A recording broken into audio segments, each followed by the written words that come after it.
प्रधानमंत्री जी, मैं आपको पूछना चाहता हूं कि आप रेवड़िया बाढ़ से फिर रहे हो, उनको मैं पूछना चाहूँगा 2014 में सरकार उनकी बनी थी, कर्जा था भारत सरकार पर 55,000 करोड़।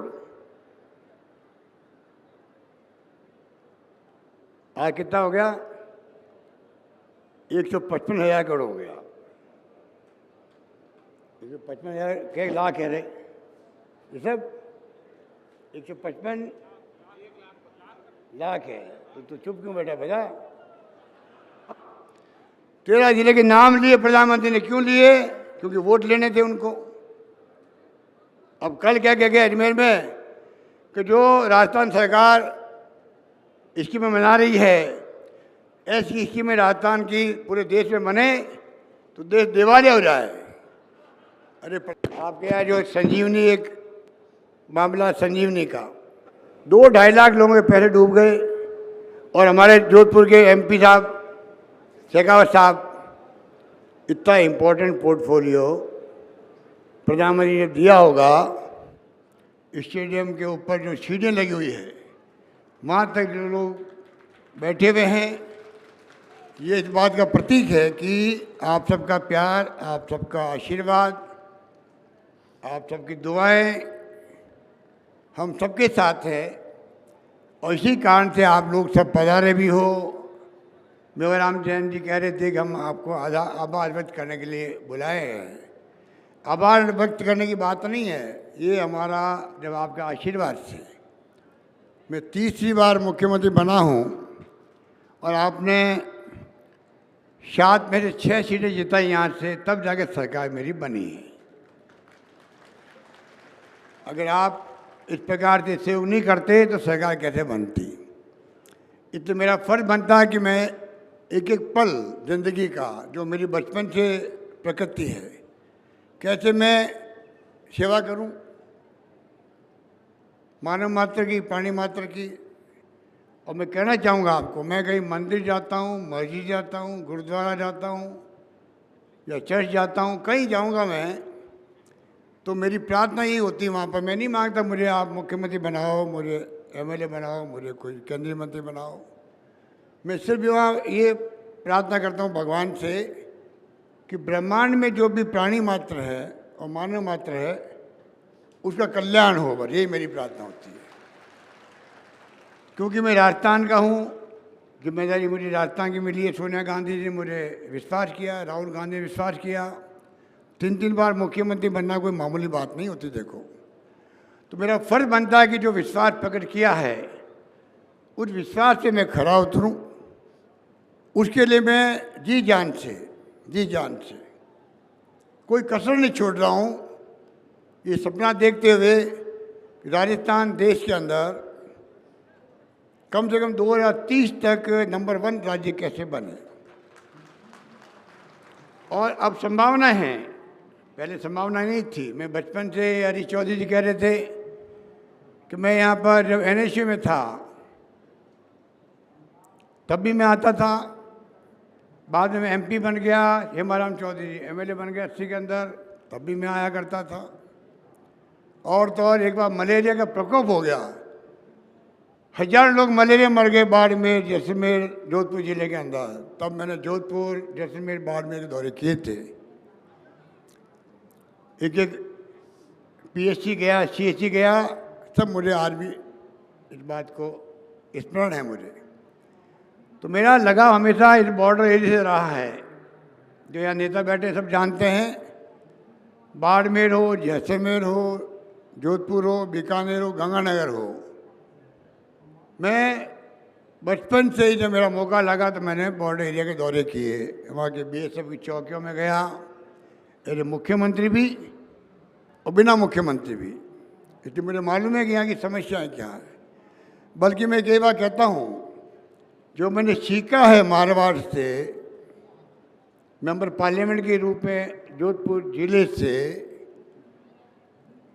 एक कार्यकर्ता के रूप में पूरे पश्चिमी राजस्थान से, अकाल में, सूखे में क्या तकलीफ होती है लोगों को, पीने का पानी, गायों के लिए भी, मनुष्य के लिए, रोजगार कि कितनी बड़ी मांग होती थी उस जमाने के अंदर। अब तो सोनिया गांधी जी ने, मनमोहन सिंह जी ने आराम कर दिया नरेगा दे करके, महानरेगा 100 दिन का रोजगार गारंटी कानून बना के दे दी गई आपको, तब शांति हुई देश के अंदर।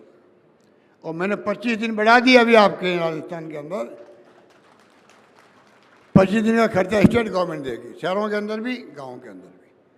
तो मैं कहना चाहूँगा कि ये सीखा जो मैंने है, आज मैं अगर शासन कर पा रहा हूँ।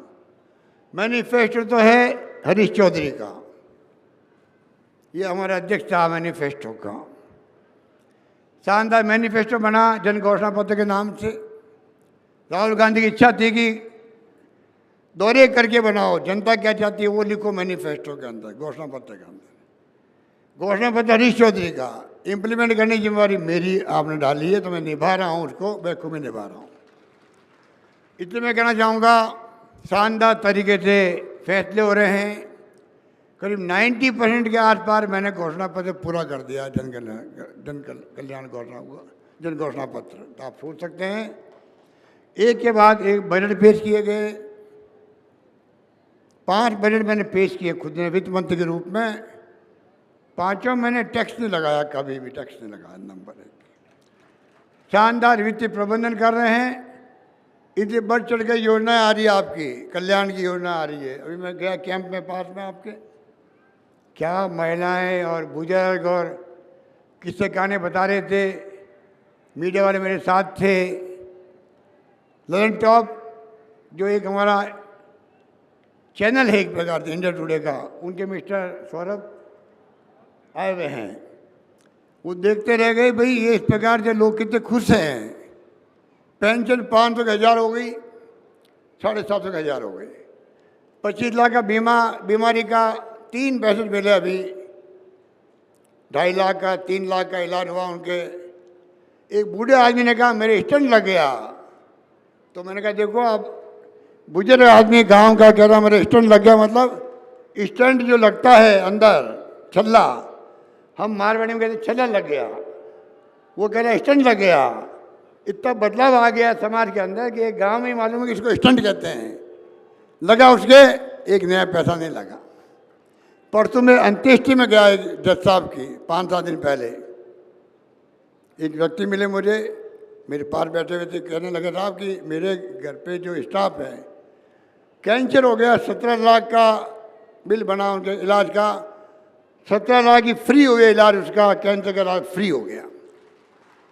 तो आप सोच सकते हो कि जो हमारी स्कीमें हैं, ये स्कीमें आपको जान के खुशी होगी। देश के कई स्कीमें देश के किसी राज्य में नहीं है, चाहे वो आपके 25 लाख का बीमा हो, चाहे आपका 500 रुपये गैस सिलेंडर, हिंदुस्तान में कहीं पे भी नहीं है। करीब 80 लाख महिलाओं को मिलेगा गैस सिलेंडर 500 रुपये का। प्रति गैस सिलेंडर 640 रुपये सरकार डीबीटी करेगी, बहुत जल्दी करने जा रही है। स्कीम लागू होगी 1 अप्रैल से।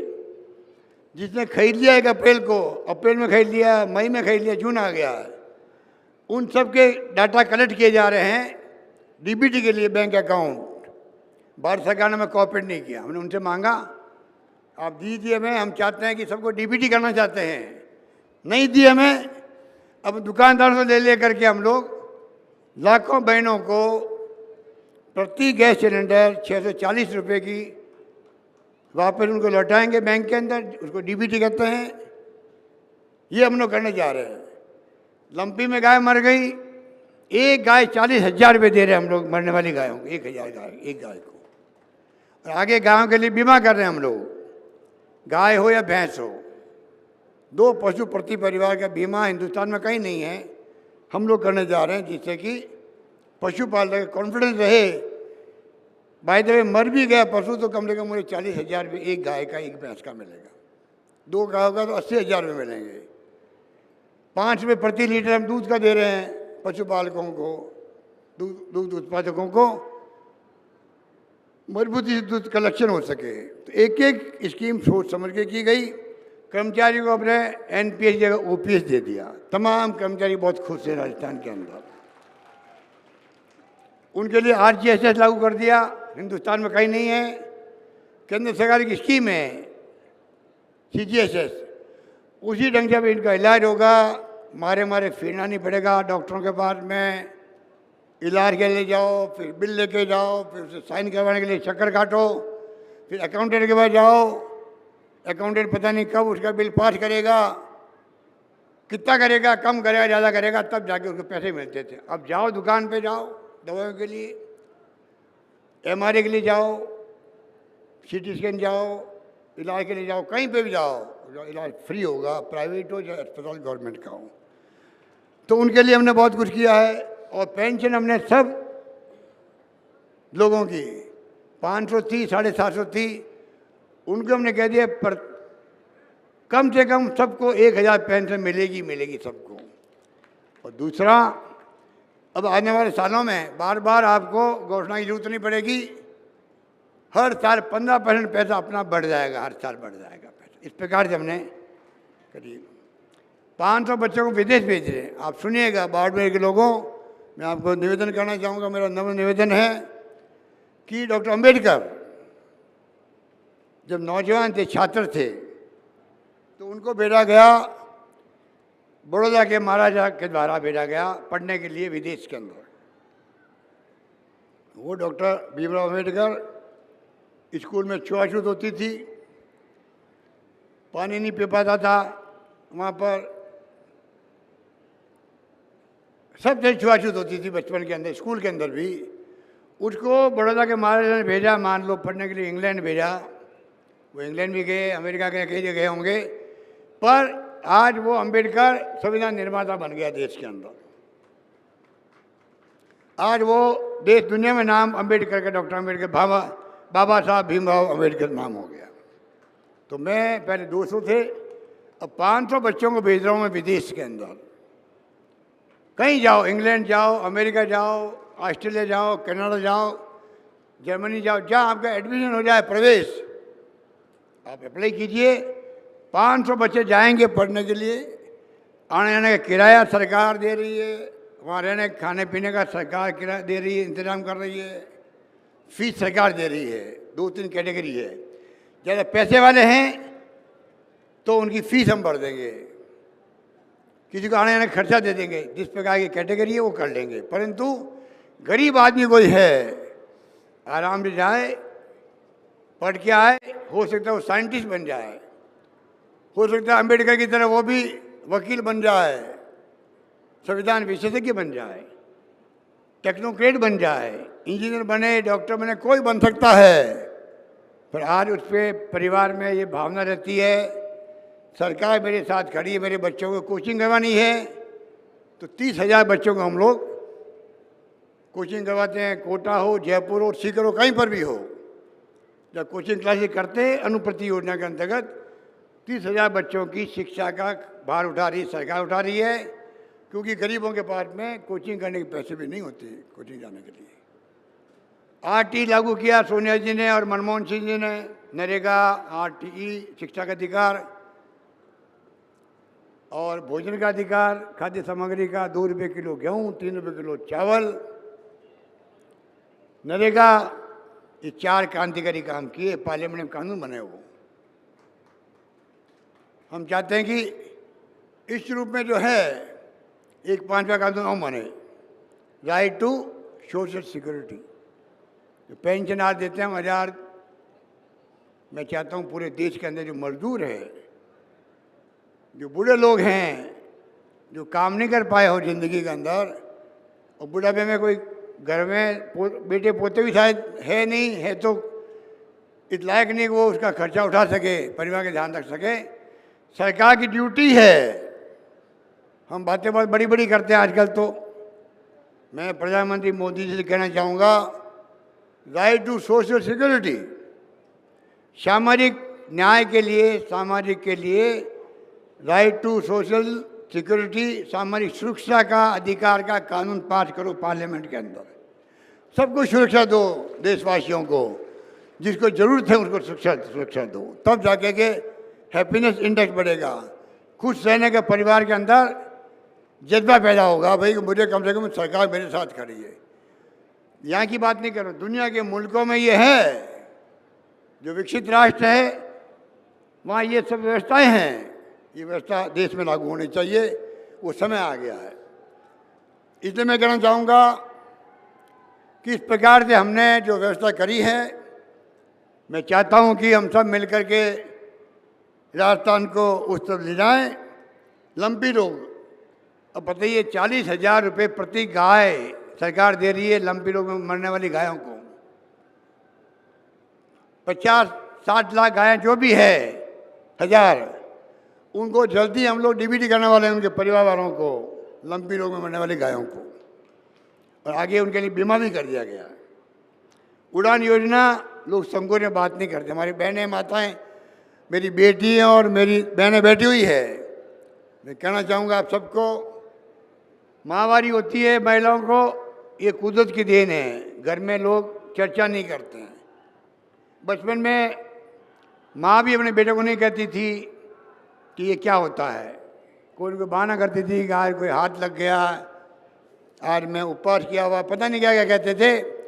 वो जमाना गया, बीमार पड़ती है घूंघट के अंदर महिला, गांव के अंदर बार बार इन्फेक्शन होता है और वो बीमार पड़ती है, कहीं हमारे बच्चे पैदा नहीं होते हैं, बाद में किसी को कैंसर हो जाता है, बीमारी लग जाती है, कोई गंभीर बीमारी लग जाती है।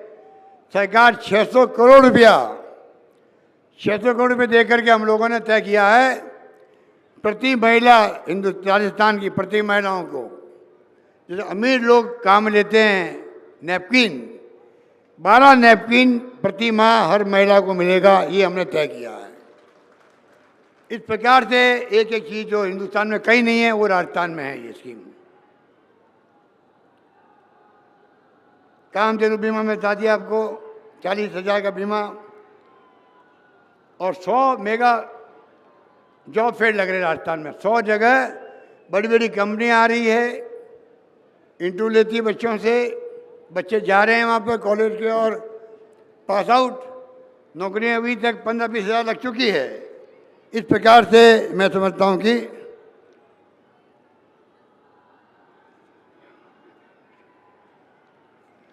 तो आप सोच सकते हो कि यही भावना हम सबकी है कि मेगा जॉब फेयर लगाने की मैंने घोषणा की बजट के अंदर 100।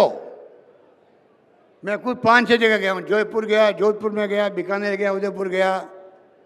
उत्साह है लोगों के अंदर, बच्चों में 10-15 हज़ार नौकरी लग चुकी, ज़्यादा लग चुकी होगी। 100 मेगा जॉब फेयर लगेंगे, बाड़मेर में भी लगेगा, सब जगह लग रहे हैं नौकरियों के लिए, क्योंकि राहुल गांधी की यात्रा थी, उसमें था महंगाई, बेरोजगारी, नॉन वायलेंस, हिंसा नहीं होनी चाहिए, प्यार से मोहब्बत से सब रहो, हिंदू मुस्लिम सिख ईसाई फारसी जैन जो भी है, तनाव नहीं होना चाहिए। जब तनाव होता है, हिंसा होती है, विकास रुक जाता है, वो नहीं होना चाहिए, ये उनका थीम थी। और चौथी थीम थी अमीर गरीब के बीच में खाई नहीं बढ़नी चाहिए। ये चारों थीम लेके मैंने बजट पेश किया है, उसके आधार पर भी हम आगे बढ़ रहे हैं। और तो और महिलाएं बैठी हुई है, मैंने जन आधार कार्ड में महिलाओं को बनाया मुखिया घर का, 1,35,00,000 महिलाओं को। जल्दी हम शुरुआत कर रहे हैं, थोड़ा टाइम लग रहा है, सप्लाई के अंदर भी टेलीफोन के 40 लाख महिलाओं को पहले फेज के अंदर जल्दी हम चाहेंगे 1,35,00,000 महिलाओं को स्मार्टफोन देंगे। हम लोग सब महिलाओं को स्मार्टफोन देंगे, उसमें 3 साल की इंटरनेट सेवाएं फ्री होगी, ये भी मैं कहना चाहता हूँ। इस प्रकार से ये तमाम स्कीमें जो है हिंदुस्तान में कहीं नहीं है जो राजस्थान में है। और बाकी तो आप देखते हो कि महंगाई राहत शिविर जो है, इसमें आप देख ही रहे हैं कि हमने कमी रखी नहीं है। बालोतरा नया जिला बन गया आपका, पुरानी मांग थी, और बालोतरा जिला बनने के बाद में मैं पहली बार आया हूँ यहाँ पर बाड़मेर जिले के अंदर। अभी 55 गया रिफाइनरी देखने के लिए, काम चल रहा है, मैं मीडिया से बोल के आया हूँ, कल आप पढ़ेंगे 31 दिसंबर 2024 तक कॉमर्शियल प्रोडक्शन शुरू हो जाए। ये हमारा प्रयास नहीं है, बल्कि उनको मैंने पाबंद किया, रिफाइनरी वालों को। बहुत लेट कर दिया आपने। 38,000 करोड़ योजना थी मेरे वक्त में, जब मैं डॉक्टर वीरप्पा मोइली को लेकर आया था, सोनिया गांधी जी आई थी पचपदरा में, आप बताइए आज वो बहुत 1000 करोड़ की स्कीम बन गई है, क्योंकि 5 साल तक बीजेपी ने इस काम को रोके रखा। उस काम से आज भुगतना पड़ रहा है हम सबको, HPCL को भी, स्टेट गवर्नमेंट को भी। अब मैं चाहता हूं कि वो बने तो केमिकल कॉम्प्लेक्स साथ में, उसके आधार पर कई हज़ार तरह की, लाखों तरह की लगेगी, इंडस्ट्री लगेगी, छोटी मोटी लगेगी, रोजगार मिलेगा। बाढ़ में तेल निकलने के बाद में अब हमारा और दूसरा है, हम चाहेंगे 6 लेन बने, जोधपुर से बाड़मेर तक बने, 6 लेन बने, 55 बने ही बने। आज मैंने कहा ट्राई करेंगे आगे बाड़मेर तक भी क्यों नहीं आ जाए, क्योंकि सारा ट्रैफिक जो है, चाहे गुजरात से आओ चाहे जोधपुर साइड से आओ, तो इतनी ट्रकें चलेगी रिफाइनरी बनने के बाद में कि ट्रैफिक जाम नहीं रहना चाहिए, तकलीफ नहीं पानी चाहिए लोगों की। इसलिए मैं कहना चाहूँगा कि हालात बड़े जो हैं आपके सामने हैं। अब मैं कहूँ इतनी बातें कम, इतनी स्कीम मेरे पास में हैं, और जो मांगा मैंने कहा, हेमाराम जी ने ठीक कहा कि मांगा जो मुख्यमंत्री दिया हम लोगों को, खाली हेमाराम जी की बात नहीं है, मैंने तमाम हमारे MLA साहबान को कह रखा था तुम मांगते मांग थक जाओगे, मैं देते देते नहीं थकूंगा।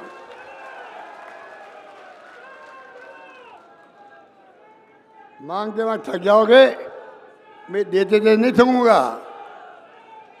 पर मुझे नहीं मालूम था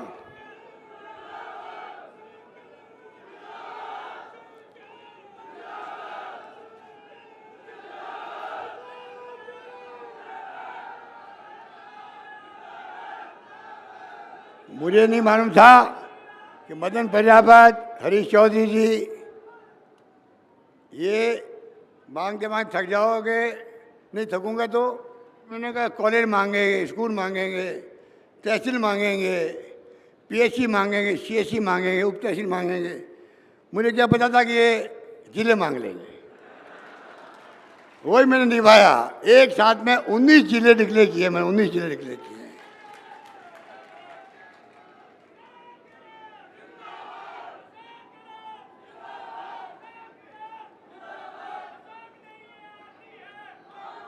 तो मैं कहना चाहूँगा आपको कि आप निश्चिंत रहो, जो मांगा मैंने दिया है, मना नहीं किया है। और वैसे बता दूं मैं आपको, पहली बार मुख्यमंत्री बनाया मुझे आपने, सोनिया गांधी जी आई थी रामसर के अंदर, अकाल सूखा पड़ा हुआ था, पानी की समस्या थी। उस वक्त से लगा करके मोहनगढ़ से पानी की योजना हमने बनाई, आपके इंदिरा गांधी कैनाल का पानी बाड़मेर में, बाड़ोतरा सिंदरी तक पानी पहुंच गया इंदिरा गांधी कैनाल का। पानी लाना बहुत बड़ी बात है बाड़मेर के अंदर, इंदिरा गांधी कैनाल का मीठा पानी आपके वहाँ आया है। वहाँ आपने तो सोनिया चैनल बना दी थी आपने, मुझे याद है, रामसर के अंदर गाँव वालों ने। कुएँ आपकी कुएँ या कुएँ जो भी कहलाते हैं, उनका आपने इंतजाम, पानी बचाओ। मैंने उस पर नारा दिया था, गांव का पानी गांव में, खेत का पानी खेत में इकट्ठा हो, पानी का लेवल ऊपर जाए। आज भी तकलीफ आती है। ERCP योजना है 13 जिलों की, वो प्रधानमंत्री जी मान नहीं रहे हैं राष्ट्रीय परियोजना घोषित करने के लिए। लगातार हमारा दबाव है कि आपने वादा किया था पिछले चुनाव के अंदर, अब आप वादे से मुकर क्यों रहे हो। कल आए थे मोदी जी अजमेर के अंदर, मुझे उम्मीद थी उसी जगह मीटिंग हुई जिस जगह वादा किया था 2013 के अंदर। मुझे थोड़ा यकीन था कि शायद ये मुख्य प्रधानमंत्री जी आज तो कृपा करेंगे और आज घोषित कर देंगे राष्ट्रीय परियोजना ERCP को। नहीं करी। पूरी राजस्थान के 13 जिले हैं, नहीं करी तो नहीं करे, क्योंकि जिद्दी आदमी है वो। प्रधानमंत्री बहुत जिद्दी है और जिद्दी होके ही वो बात करते हैं, इसलिए वो नहीं किया उन्होंने। वरना क्या है, उनका वीडियो हमारे पास में, मैं सकारात्मक दृष्टिकोण रखूंगा। 13 जिले के नाम लिए प्रधानमंत्री ने, क्यों लिए, क्योंकि वोट लेने थे उनको। अब कल क्या कह गए अजमेर में कि जो राजस्थान सरकार स्कीमें बना रही है, ऐसी स्कीमें राजस्थान की पूरे देश में बने तो देश दिवालिया हो जाए। अरे प्रधानमंत्री जी, मैं आपको पूछना चाहता हूं कि आप रेवड़ियाँ बांटते फिर रहे हो मध्य प्रदेश के अंदर, यूपी के अंदर। हमारी स्कीमें ये चुनाव तक की नहीं है। अभी हरीश चौधरी ठीक बोल रहे थे, हमारी स्कीमें जो है ये स्कीमें परमानेंट है, परमानेंट है, ये कहना चाहता हूं आपको।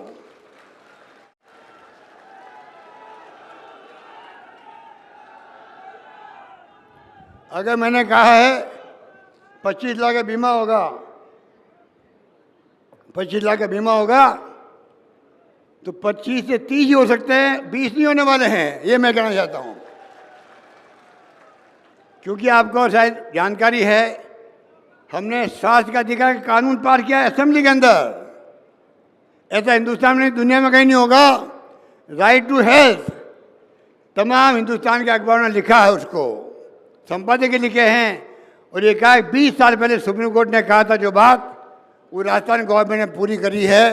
राइट टू हेल्थ का कानून बन गया, जैसे पार्लियामेंट में बनाए थे सोनिया गांधी जी ने और डॉक्टर मनमोहन सिंह जी ने, वैसे कानून बना के पास किया हम लोगों ने।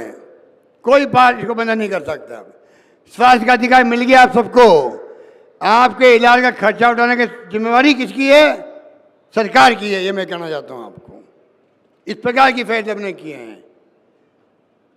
25 दिन बढ़ा दिए हमने नरेगा में, हम वापस कम करेंगे चुनाव के बाद में।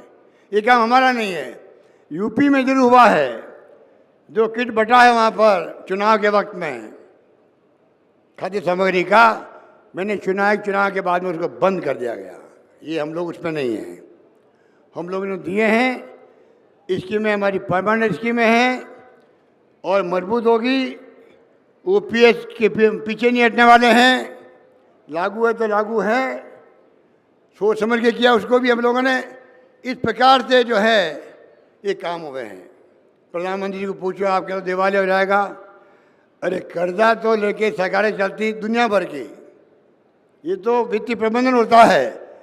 उनको मैं पूछना चाहूँगा, 2014 में सरकार उनकी बनी थी, कर्जा था भारत सरकार पर 55,000 करोड़। आज कितना हो गया? 155,000 करोड़ हो गया। 155,000 के लाख है रे ये सब, 155 लाख है। तो चुप क्यों बैठा भैया? 55 लाख करोड़ का था कर्जा भारत सरकार पर। 55 का हो गया 155 लाख करोड़ हो गया कर्जा। पूछो उनको, आप कर्जा कैसे ले रहे हो? बिना भारत सरकार की परमिशन से कोई राज्य सरकार 1 लाख का कर्जा नहीं ले सकती है। और वो तभी परमिशन देते हैं आपको तब आपका वित्तीय प्रबंधन शानदार हो, पैरामीटर शानदार हो। कितना रेवेन्यू आ रही है आपकी, कितना खजाना भर रहा पैसे से, कितना खर्च कर रहे हो आप विकास के लिए, तनख्वाहों के लिए, मजदूरी के लिए, तमाम तय होता है तब जाके कर्जा मिलता है। इसलिए मैं कहना चाहूँगा इनके आपके यहाँ जो संजीवनी एक मामला संजीवनी का, बाड़मेर के लोग सब ज़्यादा दुखी हो उसमें। संजीवनी में 2-2.5 लाख परिवार बर्बाद हो गए हैं। मेरे पास 3 बार आए वो, 50-100 लोग आए मेरे पास में, आंखों में आंसू आ रहे हैं उनके। क्या क्या किस्से गाने सुनाए, मैं तो खुद भावुक हो गया। किसी के 1 करोड़, किसी के 50 लाख, किसी 25 लाख। क्या कमाल है बूढ़े बूढ़े लोगों के। एक तो बेचारा जो संघर्ष कर रहा है, कमेटी बनाई है 3-4 लोगों की, संघर्ष करने वाला पढ़ा लिखा आदमी है, नाम मैं भूल गया। वो कह रहे मेरे पिताजी जो है उनके बाईपास होना है, उन जिद पकड़ रखी है, मैं तो पैसा जब आएगा संजीवनी का वापस तो ही मैं इलाज करवाऊँगा। अरे अब अभी तो हमने फ्री कर दिया इलाज। उनको मैं कहूँगा भाई अब तो करवा लो इलाज, जिद पकड़ रखी है। कहने का मतलब 2-2.5 लाख लोगों के पैसे डूब गए। और हमारे जोधपुर के एमपी साहब शेखावत साहब, इतना इम्पोर्टेंट पोर्टफोलियो प्रधानमंत्री ने दिया होगा, हो सकता है दिमाग में ये बात होगी कि सिंचाई और पीने का पानी की सबसे बड़ी समस्या है तो राजस्थान के अंदर है। सिंचाई होने लग जाए, नर्मदा का पानी आया, ये महारानी बैठे हुए ये मंत्री थे उस जमाने में, रेवेन्यू मिनिस्टर, किस प्रकार, और 100 जो है मिडिल से हायर सेकेंडरी बनाओ।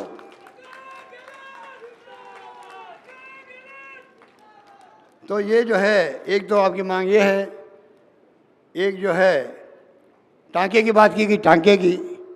टांका पहले आपके यहाँ पर 3 लाख का टांका बनता था, बीजेपी की गवर्नमेंट आई तो उन्होंने कर दिया 2 लाख का टांका कर दिया। हमारी गवर्नमेंट आई, हमने वापस 3 लाख का कर दिया। उसमें कुछ व्यवधान आया दिखता मैंने सुना है, तो मैं घोषणा करना चाहूँगा। पहली बात तो टांका है उसकी लिमिट 3 लाख तक ही रहेगी टांकों की, एक तो मैं ये कहना चाहता हूँ। और एक मैं कहना चाहूँगा आपको कि आपके जो स्कूलें हैं, क्योंकि जैसलमेर बाड़मेर का एरिया जो है बहुत लंबा चौड़ा है, एक गांव दूसरे गांव की दूरियां बहुत लंबी है। ये बात हम बार बार कह रहे हैं केंद्र सरकार को, मोदी जी को। हमारे एक गांव से दूसरे गांव में बिजली पहुंचानी हो, पानी पहुंचाना हो, सड़क बनानी हो, यूपी से और बिहार अन्य राज्यों से कई गुना ज़्यादा पैसा खर्च होता है, क्योंकि लंबी लंबी दूरी हमारे गाँव की है, एक गांव दूसरे गांव की। ढाणियों में लोग रहते हैं, ढाणियों पहुँचाना है और ज़्यादा खर्च होता है, चाहे बिजली पहुँचाओ चाहे आप सड़क बनाओ। ये बात समझ में नहीं आ रही केंद्र सरकार की। हम तंग आ गए हैं कहते कहते। आप समझो राजस्थान की भौगोलिक स्थिति को। राजस्थान आज देश में, छत्तीसगढ़ अलग बन गया मध्य प्रदेश से, उसके बाद में सबसे बड़ा भौगोलिक दृष्टि से स्टेट राजस्थान है देश का। आपको समझना चाहिए कि आप यहाँ पर स्कीम बनाओ, हमें उस पर इमदाद करो जिससे कि हम आराम से पानी पहुँचा सकें, सड़क बना सकें, बिजली पहुँचा सकें।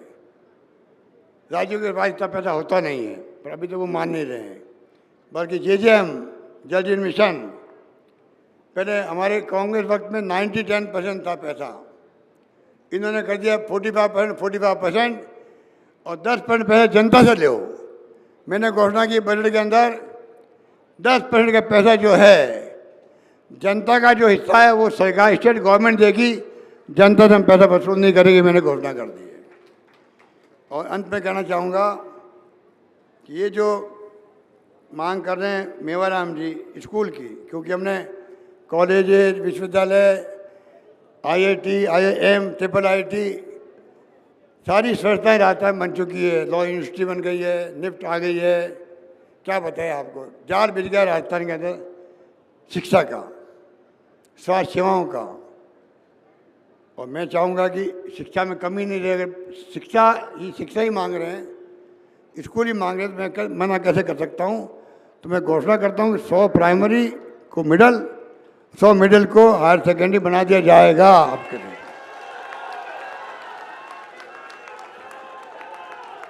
यही बात कहता हुआ मैं अपनी बात समाप्त करता हूँ। धन्यवाद। आप लोग पधारे उसके लिए आपका शुक्रिया, बहुत बहुत धन्यवाद। धन्यवाद। जय हिंद।